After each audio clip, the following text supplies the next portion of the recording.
at the home stretch once again. Chapter 18, Evading the Shadow. The trip back was quiet for the most part, although we did worry about Draconians patrolling the skies or Dark Knights on ground patrol. We kept on the trails that were mainly concealed, avoiding open areas or staying in one place for too long. We rode all night long, taking turns sleeping on horseback. I was the first one to sleep, while Link guided my horse by rope. Then we switched, and I took the lead, guiding his horse until morning. We ate dried meat and cheese for breakfast, then stopped at the Snake River to wash up and refill our water skins. We built another makeshift raft, then crossed the treacherous river. Once on the other side, we disposed of the raft and covered up our tracks so we could not be followed. We rode all the way back to the Black Desert without stopping to rest, since we were close to Ariakis' border. Once we arrived at the Black Desert, we wrapped our heads with damp rags and gave some water to the horses before crossing the hot desert. The trek across the Black Desert was long and treacherous. The heat was immense, and the sand caused my mouth to dry out. I nearly drank all my water before we finally reached the desert border. Once we left the desert behind, we found a small river and stopped to rest and wash up again.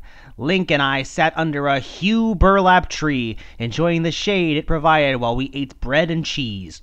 Then, feeling my eyes growing heavy, I cuddled into Link's arms and took a well-deserved nap. Link awoke me a short time later, then we resumed heading for home. We finally arrived back in Hyrule just before nightfall. The pinkish lavender-coated skies reached its hand across Hyrule Field, giving it an even more immense beauty. We headed for the drawbridge and crossed it just before it was raised for the night. We rode all the way to the first gate where my old friend Perino was on guard duty. As we approached him, he jumped as a look of pure shock crossed his face. "Oh, by the goddesses! Jenna, you and Link have finally returned home. Do you wish to see Princess Zelda tonight?" he asked, smiling. "Yes, we do, Perino, and with great urgency. We have some very important information," I returned sternly, my face glowing with concern. "Yes, at once, Mistress Jenna." Perino returned as he slid the gate open. We rode up the dirt path and to the second gate, where the guards took our horses to the royal stables, fucking of course they did, then led us inside the castle. We were then led to the throne room where Zelda was waiting, her eyes shimmering with happiness that we returned home safely. But that was all soon to change when we told her about our encounter with the Draconians and Dark Knights. After she heard all the information we possessed, security was upped at every border and along the perimeter near the Black Desert and Gerudo Desert. Word had spread quickly through Hyrule about Ariakis and his Draconians, causing the citizens of Hyrule to be thrown into a sheer panic. The people of Kakariko Village had started boarding up windows and bolting doors. More guards were stationed along the border to Death Mountain and just outside the entrance to the village. The word had even spread to the Kokiri Forest and Gerudo Valley.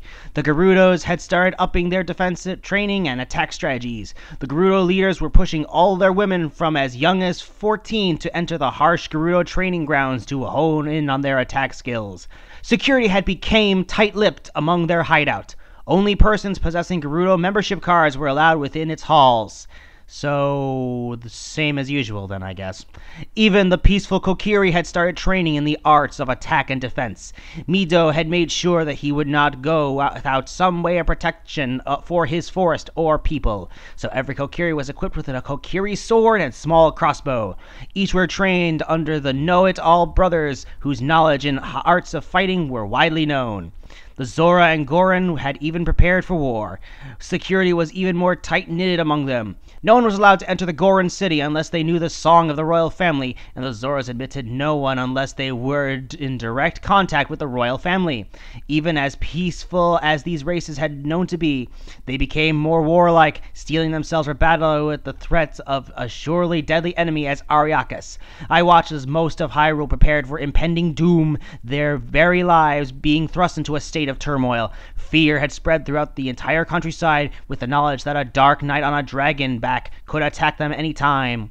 Most Hylians who crossed Hyrule Field to get from one place to another usually did not stay out in the open too long with that kind of threat upon them.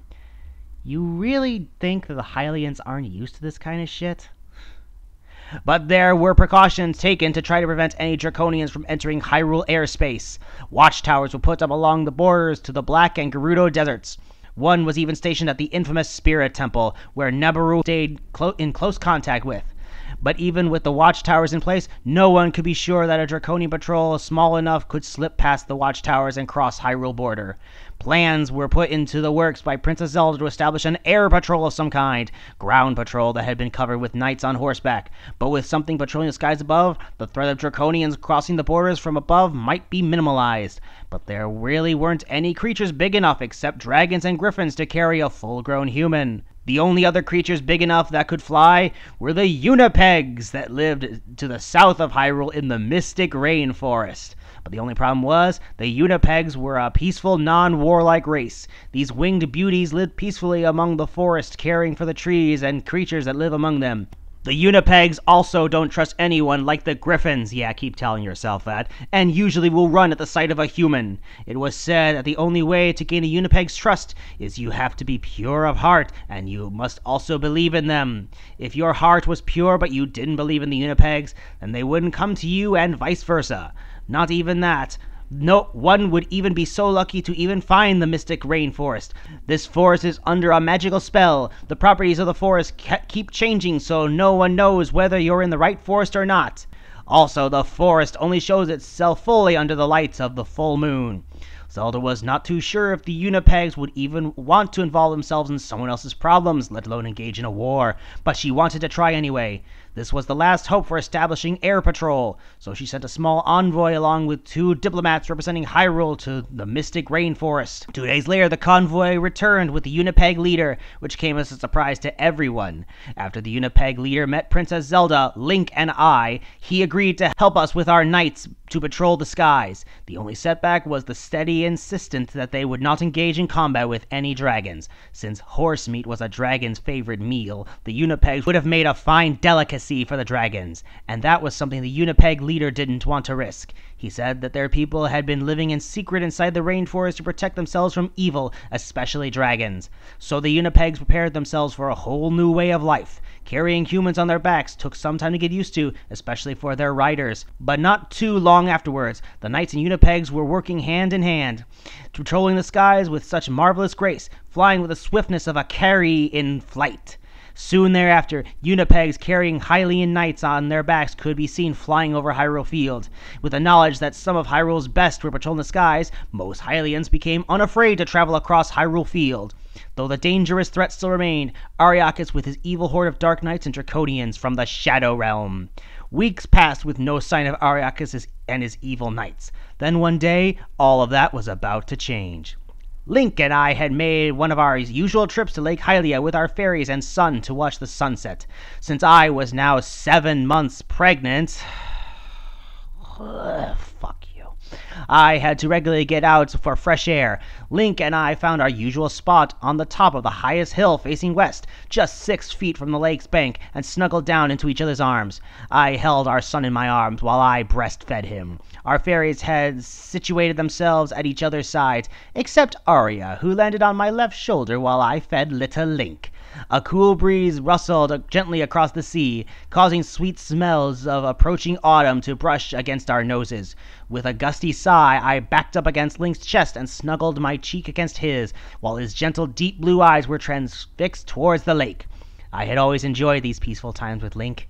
Everything was quiet and serene, no one around to bother us. The threat of Ariakas had slowly started to dissipate, and everyone started to return to their normal lives.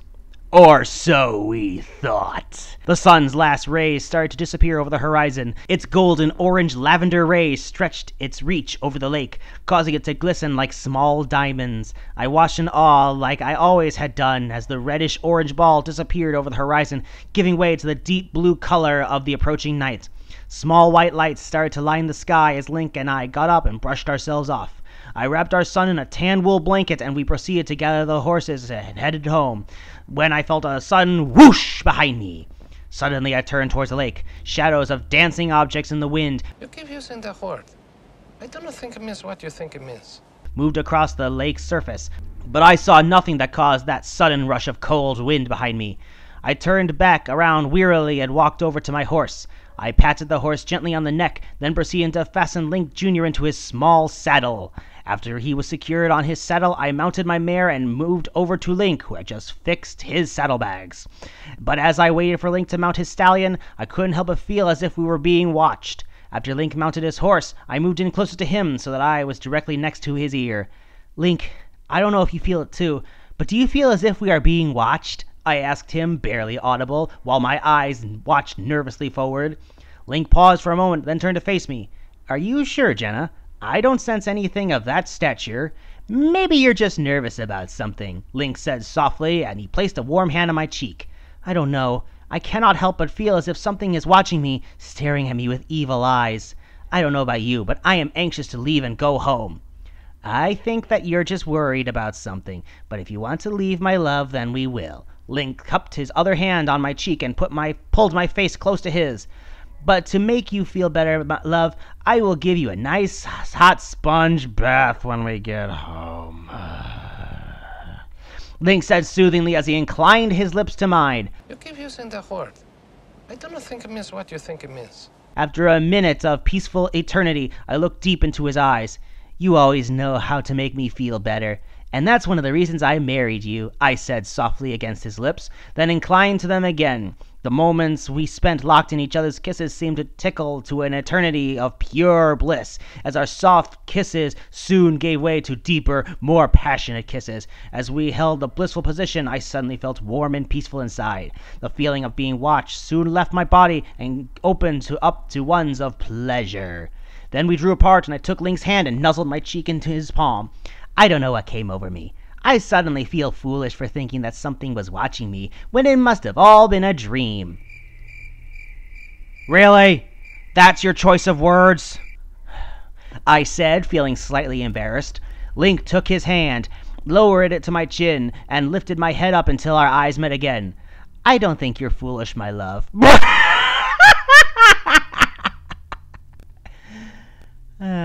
In fact, you're more than that. You're still the most marvelous, sweet, beautiful woman I ever fell in love with, and it's those reasons why you're not foolish. Link lowered his face and cupped his hands around my face again, drawing me closer until our noses were just barely touching. But if it would make you feel better, sweet love, we should start heading for home now. Get on with it. Yes, get on with it! I think our son needs to get out of this night air and into bed. Inclining forward, I softly placed a light kiss against his lips. You're right, my love. I would favor that we get home and get our son to bed. I am also waiting anxiously to get that sponge bath you promised me, I said seductively, my eyes twinkling with a certain desire. As you wish, Link returned with a broad grin. You're my queen, he added teasingly, then turned his horse towards the entrance to the lake and booted the horse in the legs, taking off at a gallop. With a gusty sigh and soft smile, I gestured for our fairies to follow, then booted my horse as well and followed Link's path. After we arrived home, we stabled our horses. I put our son to bed, then joined Link in the tub room. When I got there, he had the tub already filled with hot water and laxus flour.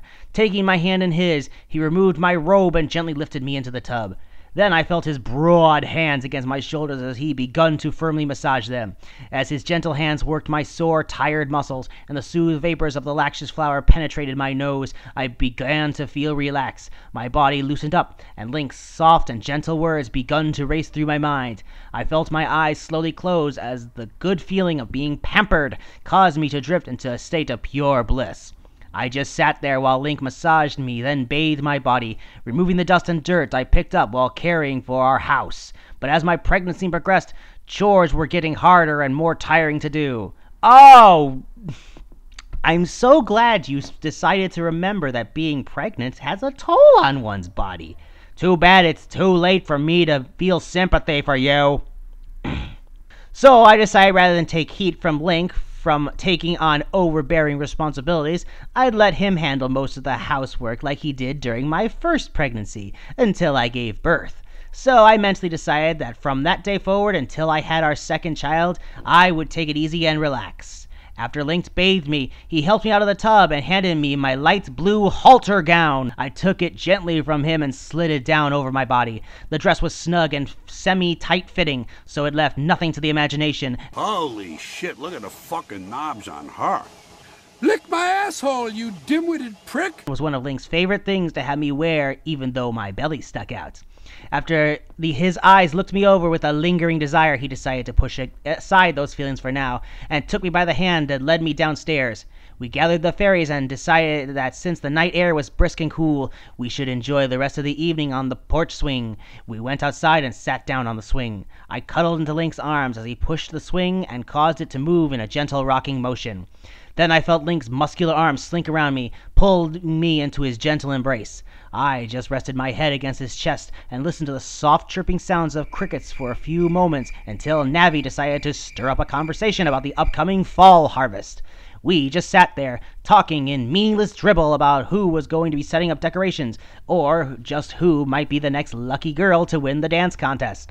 When I suddenly felt a chill run up my spine and the feeling of being watched rushed over me again. Since our home was located inside a secluded spot in the Lost Woods, I knew that this time something was definitely wrong. I looked up into Lynx's eyes and whispered softly to him, "Lynx, my love, I cannot help but feel as if we are being watched again.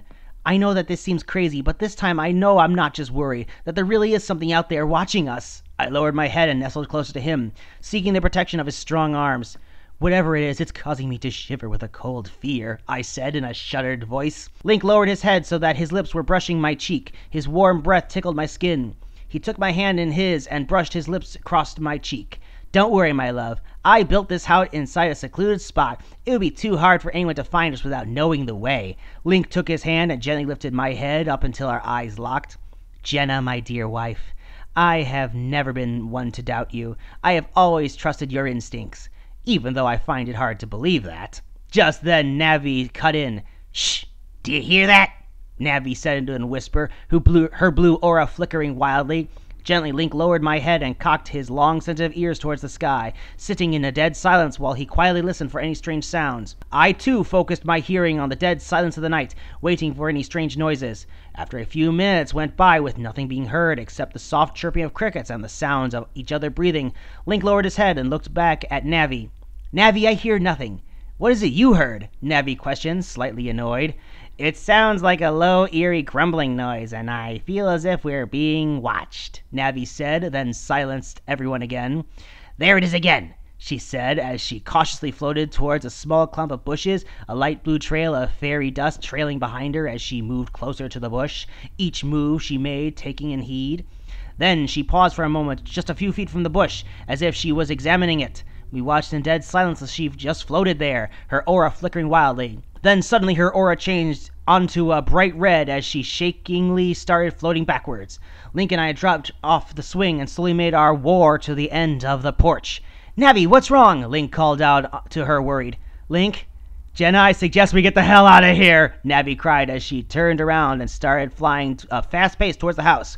Just then a loud, shrill cry filled the air as a massive bat-like creature shot out from behind the thicket and into the air. The beast's eerie eyes were focused down on us. "Oh my goddesses! What the hell is that?" I cried as I backed into Lynx, thrusting my shuddering body against his. "Oh my goddesses! I don't know, love, but everyone get into the house now!" Lynx shrieked as he grabbed me by the arm and pulled me towards the house. The sound of the massive beating wings stirred the wind behind us as Lynx urgently pushed everyone inside the house, then bolted the door behind himself just before the beast managed to grab him. We watched in horror as the massive black bat-like beast tried to rip and claw at the windows, its long fangs caked with thick saliva as they glistened against the moonlight. I just cried against Lynx's chest while he held me close to him. "What are we going to do?" I said in between chokes of tears, my body shuddering with a cold fear. Just before Lynx could answer, my head snapped towards the winding staircase. "Oh my goddesses! Lynx! Our son is all alone up there! We have to get him! We have to!" I screeched as I pulled myself out of Lynx's strong arms. Before he could stop me, I broke free and dashed into a dead run up the staircase towards the bedchambers. When I reached the top, I dashed into the bedchamber on my left, knocking the door aside as I flung it past.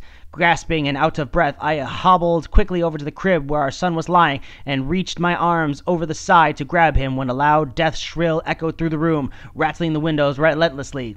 Quickly, I grabbed our son, hugged him close to my body, then turned to run out when suddenly a large, dark figure with a massive weight crashed through the window and landed on its hind legs, its massive, leathery black wings beating with fury.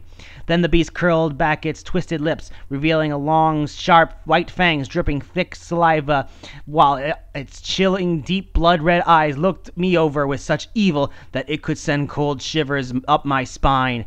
I hugged our crying son closer to my body as I slowly begun to back up, the beast's hollowless red eyes watching my every move with bloodlust intentions flickering inside them. Slowly, the massive bat-like creature started matching my every move. Its vicious snarls and grunts caused every muscle in my body to tremble with fear. At that point, I knew the evil creature was trying to trap me inside the room, its intentions clear upon its twisted face. But I knew if my son, my unborn child, and I was going to survive, I had to escape at all costs. I slowly continued to back up, watching the creature as it mimicked me, its fangs glistening against the dim light in the room as the saliva begun to drip faster and thicker from them, causing puddles of thick oozed slime to form on the floor. But I waited for the right moment, the moment to make my escape. Then a strange noise begun to rumble inside the beast's body, as if its mouth begun to open wider, causing a dank smell of dead flesh and rotting food to emit from it. With that, the beast bucked its head back and let out an ear-piercing, shrill cry that caused me to clench at my ears in pain, causing my eardrums to feel as if they were going to explode inside my head. The minutes the beast spent locked in that death cry seemed to tick on to an eternity, when suddenly all went silent, and the next thing I knew, the beast had gone airborne and begun to dip into a death dive towards me. With a shriek and eyes wide with fear, I decided to make my escape. Swiftly I dashed towards the door, thrusting it aside as I darted past. I clenched my son tightly against my shaking body as I went into a mad dash down the winding staircase. The sound of massive beating wings rang loudly behind me. Reaching the bottom, I grabbed hold of Link and begun to pull him with me. "Oh my god, this is Link! We have to get the hell out of here! That flying beast attacked me upstairs and is now coming this way!" I said fervently, and between gasps of breath, my hands trembling vigorously. His blue eyes suddenly changed into a deep shade of gray, causing them to widen with a paralyzed fear. "Oh my! Lily! Navi! Arya! We must leave now!" Link cried as he grabbed me by the arm and pulled me into a dead run along him. Using his shoulder, Link bashed through the front door, causing the wood to shatter into splinters. Just a loud crashing sound of the metal staircase bucked and twisting under massive weight rang loudly behind us. Just before Link and I rounded the corner, I saw the massive black bat creature landing heavily in a now mangled living room, its mouth gaping wide as its death cry begun to fill the night with a cold fear. Link and I made our way through the darkness and into the stables where our horses were dancing around in fear. You keep using the word. I don't think it means what you think it means.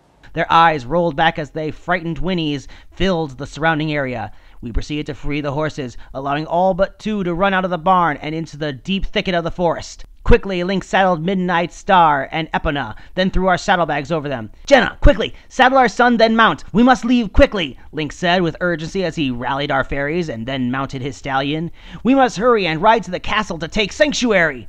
With haste, I quickly secured our crying son into the small saddle, then mounted Epona. With one last glance at each other, Link and I booted our horses in the legs, causing them to whinny and take off the barn and into the cold night at a dead run. We raced around the winding halls, made our way out to the tunnel that led into the Lost Woods, and out onto the peaceful rolling hills of Hyrule Field.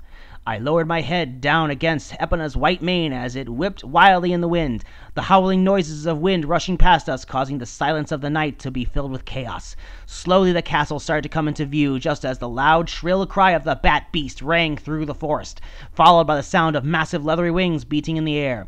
Slowly I turned my head, only to be faced with the sight of the massive evil creature swiftly emerging from the forest and into the air as it took pursuit after us. With a shudder, I lowered my body closer to Epona's body and urged her to go at a faster pace, causing her to catch up with Link's horse at the trailing dust that glittered behind our frightening fairies.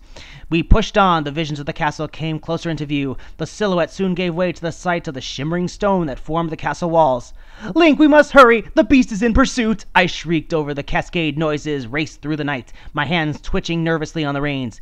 "Don't worry, my love, we're almost there. Just hang on a little longer," Link called back, his voice being warped over the loud, howling noises. "We won't make it if that damn beast catches up with us," I returned angrily as I looked back to see the black shape with death-red eyes thrusting its massive wings against the wind as it began to dip into a death dive. "Oh my goddesses! Link, it's closing in on us!" What a bunch of pussies, said Sir Topham Hatt. I screeched. Link! Oh, by Farinor! We must hurry! Suddenly, the wooden bridge came into view as it lay across the small moat surrounding the shimmering walls that surrounded the market. Quickly, Jenna, we must cross the bridge before it closes for the night, Link cried over the howling wind, booting Ebona in the legs. She bolted forward as she raced across the wooden bridge, causing a loud shuddering sound of hooves clicking wildly on it. Swiftly, Link and I raced through the market and up the winding dirt path that led to Hyrule Castle as the loud shrieking cries of the beast rang loudly in the distance. We raced past the first gate, which, amazingly, was left open, and up to the second gates, where 2 guards were resting lazily on their spears. Quickly, Link and I pulled our horses to a skidding halt and dismounted. Waking the guards suddenly caused them to jump shakily. Then the guards looked at us skeptically. "What business do you have here, Link, at this time of night?" one of the guards asked questioningly. "Now is not the time to ask questions. We must see Princess Zelda now. It's of great urgency," Link snapped as a shrill cry of the bat creature shattered the silence of night. Its twisted black image came into view as it flew in front of the full moon, causing the guards to jump in fear. "Oh, by the goddesses! It's the bat symbol!" Sorry, I'm kidding. They didn't really say that. "What the hell is that?" one of the guards cried out as he pointed skyward. "That's what we came here about. Now we must hurry and take Sanctuary inside. Open those damned gates now!" I snapped as I grabbed one of the guard's spears and thrust it at him.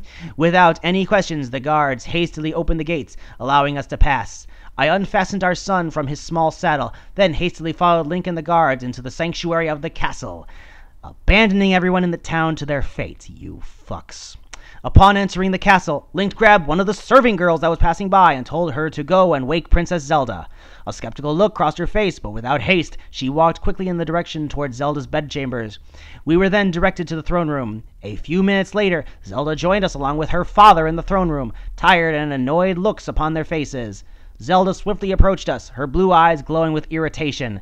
"Link, Jenna, what is of such importance for both of you to come to the castle at this hour of the night?" Zelda questioned as she crossed her arms across her chest. "Princess Zelda, my dear friend, Link and I came here with terrible news. The news of a terrible creature that has entered Hyrule," I said shakily as I walked closer to Zelda, my brown eyes locking with hers. "What creature? Speak up, my friend. What has happened?" Zelda returned, her ivory white hand resting on my shoulder. "Princess, what my wife is trying to say is that a terrible creature has attacked our home, causing us to flee from our house and take sanctuary here," Link added as Zelda's blue eyes begun to fill with a mixture of shock and fear. I cannot quite explain to myself, but I can say that creature was some kind of gigantic black-like bat creature with evil red eyes and vicious fangs. And from the way it attacked me, I say its sole purpose was to attack and kill me, but for what reason I still don't understand, I said shakily as I went into Link's arms in search of comfort. That could be the subtitle of this story. I just watched as Zelda and her father's eyes widened, the fear apparent in their eyes. Just then our son started to cry loudly, his little pointed ears twitching uncontrollably as he squirmed in my cold arms. I took the blanket I had stuffed in the small leather bag I had carried in and wrapped him in it. "Shh, my son, quiet down, little one," I cooed softly as I gently shook him in my arms. Then Arya flew down and floated around his head. The light blue glittery dust caused him to stop crying momentarily as he raised his hands up to grasp it. "I think you've forgotten at this point that your son is a year old." At that point, I took the momentary interruption of his cry to move off to one corner of the room. "I think he needs to be fed. He's hungry, cold, and tired," I said as I walked over to one of the velvety chairs in the corner, sat down, and proceeded to feed him. I just sat there feeding little Link, while Link had a fervent discussion with Zelda and the King about the new threat of the dangerous dark bat creature roaming Hyrule. As I listened to Link describe the creature to Zelda, haunting memories of the disgusting creature filled into my mind. The thoughts of those evil red eyes and dank breaths sent paralyzing shivers down my spine, causing my body to shake with a cold fear. I looked down at our son suckling on my nipple and started to cry silently. "No one is amused, said Toby innocently. so calm down and knock off the shit. Stop trying to draw attention to yourself." A small crystal white tears begun to show streaming down my face as the dread thoughts of what that evil creature might have done to our son should it have gotten a hold of him. And a mixture of fears raced through my mind on what reasons the creature could have wanted our son or me, caused the feelings of trepidation to race through my body, through my every vein. Then my head snapped and the cold fear raged up my spine as the realization that I was still pregnant caused the color to drain from my eyes. I had begun to shudder at the thought that if that creature had gotten a hold of me, our unborn son, I clutched my son tighter as I slowly lowered my right hand to my belly, my fingers gently probing the wrinkles in the fabric of my gown. Oh my goddesses. Was that creature really after me, or was he really after our unborn child? I thought to myself as the thoughts of the creature caused my body to feel like going numb. What in all of Hyrule would it have wanted with our children? Then suddenly my body felt colder. The shock of what came to my mind caused me to feel paralyzed. Oh goddesses, no! That can't be what it wants from them. Or is it? Suddenly I heard a gentle voice probe my mind. Are you okay, love? The voice called. I looked up and saw that Link was staring at me, his dark blue eyes filled with worry. Link, my love, I think we need to talk. Alone. I returned weakly back to him in his mind. Link looked up at me with a slight growing fear in his eyes, the colors slowly draining from them, causing them to turn a shade of gray. What is wrong, my love? What has got you all worked up? Link asked me again, telepathically. My eyes faltered. I just need to talk to you. Alone, I returned. Okay, Jenna, my love, it's okay. We'll talk alone. Breaking the connection, Link was able to temporarily pull himself away from Zelda and her father to speak with me alone. He came over and sat down on the velvety chair beside me, taking his strong, warm arms and embracing my shaking body gently into them. I gently moved our son to the other breast so he could finish feeding, then looked up at Link, my eyes locking with his. I just sat there for a moment and looked at him, unable to speak. Then Link's eyes penetrated deep into mine as he finally broke the silence. Jenna, what's wrong? You do not look well, Link said with concern, his hands stroking my shoulders. Link, it's just that creature. I believe I know why it attacked me, and it's those very reasons that scares the shit out of me, I said shakily as small tears begun to whelp in my eyes. What? What reasons, Jenna? Tell me what's troubling you, Link pleaded as his grip on my shoulders tightened. Then my eyes lowered. Link, I believe I know what that creature was after. I feel it was after our children, our son and unborn child. I returned, nearly on the verge of tears. Suddenly, Link's face turned a shade of white, the color completely drained from his eyes. What? Are you serious, Jenna? Are you sure? My eyes locked with his again. Link, why do you think it came after me when it went to get our son? When we ran upstairs into the house, it was shrieking and clawing at the windows upstairs, but you don't find it a bit odd that it suddenly flew up and through the window upstairs right after I ran up there? Suddenly, Link's eyes lowered towards our son. By the goddesses, you don't suppose... No, that can't be what it was after, Link sputtered suddenly, shaking raspy. I took my free hand and rested it gently on Link's. Love, yes, I believe it was our son and unborn child the creature was after. I fear that Ariakis is behind the attack. He sent that evil creature to carry out his revenge against us for helping Dalamar, and I for killing those two Draconians. And I base that on absolutely nothing. Just then little Link stopped suckling, looking up at his father, giggled, and smiled. His little blue eyes seemed to sparkle as he locked his eyes with Link's. I watched as Link smiled, took him in from my arms, and cradled him in his own. With a teary smile, I inched over closer to Link and rested my head on his shoulder. Our son just giggled happily as his father teased and tickled his arm, causing tears to fall in steady streams down my face as I watched them. Then I felt something move in my stomach. Lowering my hand, I placed it upon my belly and felt the sudden thrust from within. Phrasing? Our unborn child was kicking, and suddenly my head snapped. It was at that point I came back to the realization that it was the tiny life and the life our son that was in danger. My face suddenly faltered as I looked back up at Link and directly into his eyes. Link, I'm afraid. I'm afraid that Ariakis will continue his attacks on our children until he kills them, I stammered as I started to cry uncontrollably. May I make a suggestion? What? Stop whining!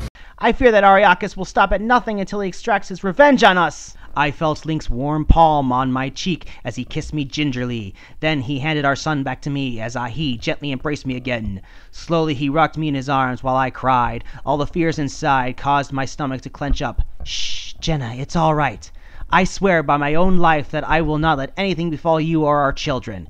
Then Link put his hand underneath my chin and lifted my head up until our eyes met. But I agree with you, darling. I fear as well that Ariakis will stop at nothing to carry out his revenge against us. So I believe it's time for us to locate this Shadow Realm and take out Ariakis from within. Suddenly my eyes went ghostly white. You cannot be serious, I screeched. You cannot actually believe that we can enter that cursed place and hope to come out alive? I reached over and clasped both hands on Link's shoulders. If we go there, Ariakis will kill us for sure. And besides, we don't know what kind of evil creatures live in that place. We'd be walking right into his hands, I cried as I shook Link profusely. Link looked up at me and smiled. That's why, my love, his eyes seemed to glow with some kind of certainty. He will not know we're there. and neither will the audience, because this is where the story finally concludes.